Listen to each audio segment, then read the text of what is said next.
여러분, 잠깐만요.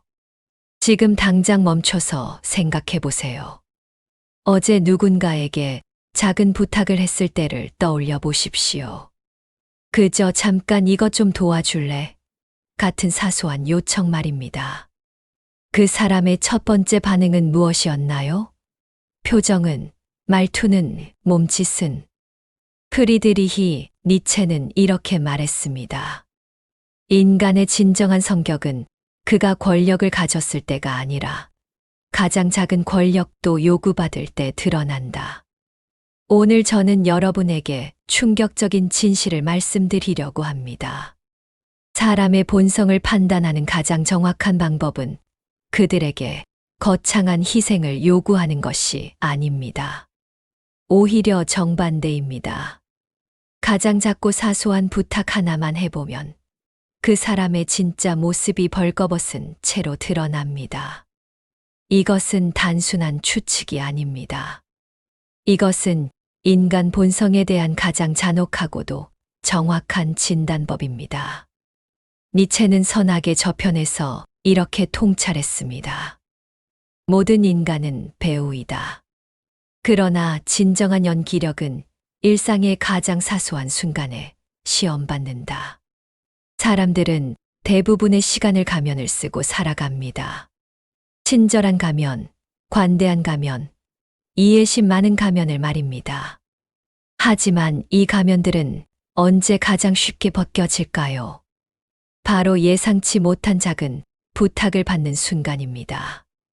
죄송한데 잠깐 이것 좀 들어주실 수 있나요? 혹시 펜 하나 빌려주실 수 있을까요? 미안한데 이거 어떻게 하는지 알려주실 수 있어요? 이런 순간에 사람들의 진짜 모습이 튀어나옵니다. 본성이 좋은 사람은 이런 상황에서도 자연스럽게 도움의 손길을 내밉니다. 그들에게는 도움을 주는 것이 마치 숨 쉬는 것처럼 자연스럽기 때문입니다. 하지만 본성이 나쁜 사람은 다릅니다. 그들의 첫 번째 반응은 거부감입니다. 짜증입니다. 불편함입니다. 심지어는 적대감까지 드러냅니다. 왜 그럴까요? 니체는 이에 대해 명쾌한 답을 제시합니다. 악한 자는 타인의 필요를 자신에 대한 침입으로 받아들인다. 작은 부탁이 왜 이렇게 강력한 판단 도구가 될 수 있는지 분석해 보겠습니다. 첫째, 예측 불가능성입니다. 사람들은 중요한 순간에 대비해서 가면을 준비하지만 사소한 순간은 방심합니다. 바로 이 틈에서 진짜 모습이 드러나는 것입니다. 둘째, 즉시성입니다. 작은 부탁은 보통 즉석에서 이루어집니다. 계산할 시간도 포장할 여유도 없습니다. 그래서 순수한 반응이 나오는 것입니다.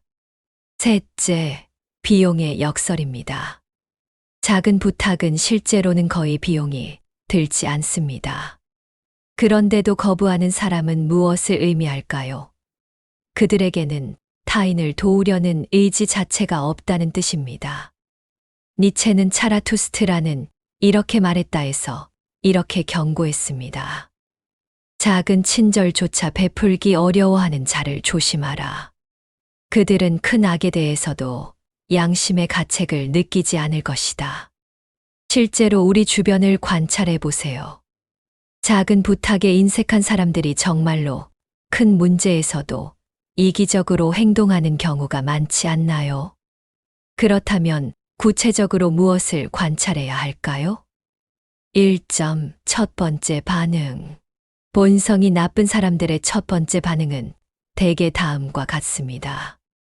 눈살을 찌푸리기, 한숨 쉬기, 왜 하필 나에게 같은 표현, 몸을 뒤로 빼거나 회피하려는 몸짓. 반면 본성이 좋은 사람들은 자연스럽게 고개를 끄덕이기. 네, 물론이죠. 같은 즉답. 몸을 앞으로 기울이며 관심 표현. 2점, 변명의 패턴. 흥미롭게도 본성이 나쁜 사람들은 작은 부탁에도 거창한 변명을 늘어놓습니다. 지금 정말 바빠서. 원래 이런 건 안 해주는 편이라. 다른 사람에게 부탁해 보세요. 니체는 이를 두고 이렇게 말했습니다. 변명이 복잡할수록 그 마음은 더욱 단순하게 악하다. 3.4 후 반응. 부탁을 들어준 후의 반응도 중요합니다. 본성이 나쁜 사람 은근히 보상을 기대하거나 이것을 빌미로 나중에 무언가를 욕구. 본성이 좋은 사람 도움을 준 것 자체를 잊어버리거나 당연하게 여김. 니체 자신도 이런 관찰을 평생에 걸쳐 했습니다. 그는 바이로이트에서 바그너와 함께 지내면서 수많은 사람들을 관찰했습니다. 니체의 기록에 따르면 바그너 주변의 사람들 중에서도 명확한 구분이 있었습니다. 진정으로 예수를 사랑하는 사람들은 작은 잡무에도 기꺼이 손을 보탰지만 단지 권력이나 명성을 추구하는 사람들은 그런 사소한 일들을 거부했습니다. 진정한 고귀함은 작은 일에서도 빛난다. 가짜 고귀함은 작은 일을 경멸한다. 이는 단지 19세기 독일의 이야기가 아닙니다. 오늘날에도 마찬가지입니다. 여러분의 직장을 생각해 보세요. 승진을 위해 아부는 잘하지만 동료가 복사를 부탁하면 시큰둥한 사람들이 있지 않나요? 그들이 바로 니체가 경고한 그 사람들입니다. 이제 가장 중요한 질문을 해봅시다. 당신은 어떤 사람인가요? 니체는 이렇게 말했습니다. 자신을 아는 것이 지혜의 시작이다. 자신을 바꾸는 것이 지혜의 완성이다. 솔직히 생각해 보세요. 누군가의 작은 부탁에 당신의 첫 반응은 무엇인가요? 도움을 주고 난 후 보상을 기대하지는 않나요? 이런 건 내가 할 일이 아닌데 라는 생각을 하지는 않나요?